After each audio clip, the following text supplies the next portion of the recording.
setelah melakukan perzinahan mandi, kemudian air itu Allah izinkan untuk berkata, menjauhlah dariku, kau telah melakukan perbuatan kemaksiatan kepada Allah.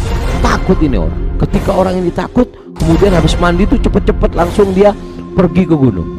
Kemudian ada orang yang nyari makan ini, ketika turun sungai itu berkata,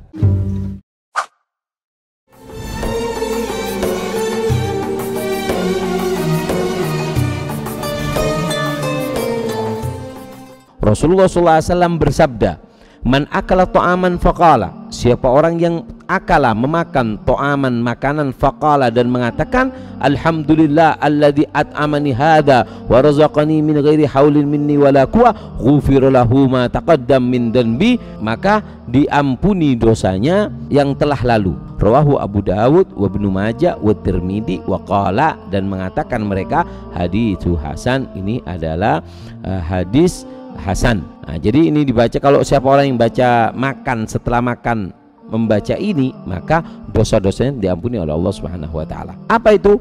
Kul, katakan alhamdulillah alladzi at'amani hadzal ta'am, segala puji bagi Allah yang telah memberikan aku makanan, hadzal ta'am, makanan ini, wa razaqani, dan memberikan rezeki kepadaku, min ghairi haulin minni wala quwwah, tanpa daya dan upaya dariku. Waghsil qablahu wa ba'dahu, dan jangan lupa membasuh tangan sebelum dan setelahnya. Wa indab tidak syurub, dan ketika memulai minum, kul bismillah, katakan bismillahirrahmanirrahim. Di Darul Mustafa itu kita sering lihat Habib Umar kalau minum itu selalu minumnya itu dengan membaca doa, dan minumnya itu 3 kali.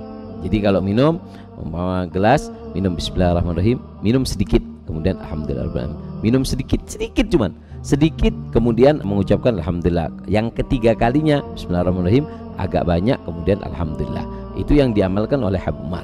Nah, wa indal faraghi, setelah selesai minum kita baca doa, alhamdulillah alladzi ja'alahu adban furatan, ya Allah segala puji yang kau telah menjadikan air yang aku minum ini adban, segar, wa furatan, dan tawar, birahmatihi, dengan rahmatmu ya Allah, walam yaj'alhu milhan ujajan, dan tidak kau jadikan asin, yaj'alu, air itu tidak kau jadikan milhan ujajan, rasa garam yang pekat. Allah berhak menjadikan air minum kita ini tidak tawar dan tidak segar karena sebab dosa-dosa kita. Wala tatanafas fil ina, dan jangan bernafas fi ina, di tempat minum. Washrab fi thalathati anfas, dan minumlah dengan 3 kali tegukan, 3 kali tegukan, seperti yang tadi diamarkan oleh guru mulia kita Habib Umar. Nah, air itu segar karena rahmat Allah. Bisa saja air itu makhluk dan gak suka dengan orang yang bermaksiat. Sampai diceritakan dulu ada orang melakukan perzinahan.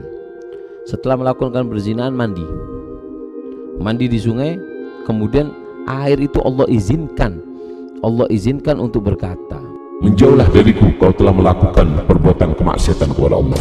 Takut ini orang. Ketika orang ini takut, kemudian habis mandi itu cepet-cepet langsung dia pergi ke gunung. Ketika pergi ke gunung, di sana menjumpai bahwasanya ada sekelompok orang yang sedang beribadah, ikut bersama. Ketika ikut setelah beribadah, orang tersebut turun untuk nyari makan dan naik lagi ke atas, turun untuk nyari makan dan naik lagi ke atas untuk beribadah. Nah, satu saat orang tersebut yang tadi habis berzina itu mengikuti orang ahli ibadah di gunung, kemudian gak lama dia sakit, meninggal dunia. Kemudian ada orang yang nyari makan ini, ketika turun sungai itu berkata, mana temanmu itu? kalau dia meninggal dunia, tadi ini meninggal dunia, bawa dan kuburkan di sampingku. Diambil orang tersebut, dimakamkan di tepi sungai.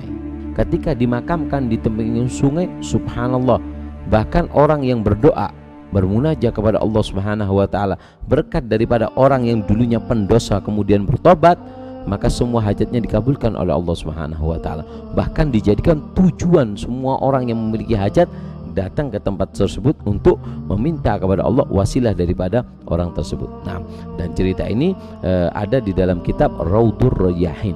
Artinya bahwasanya air itu juga makhluk Allah Subhanahu wa taala. Nah,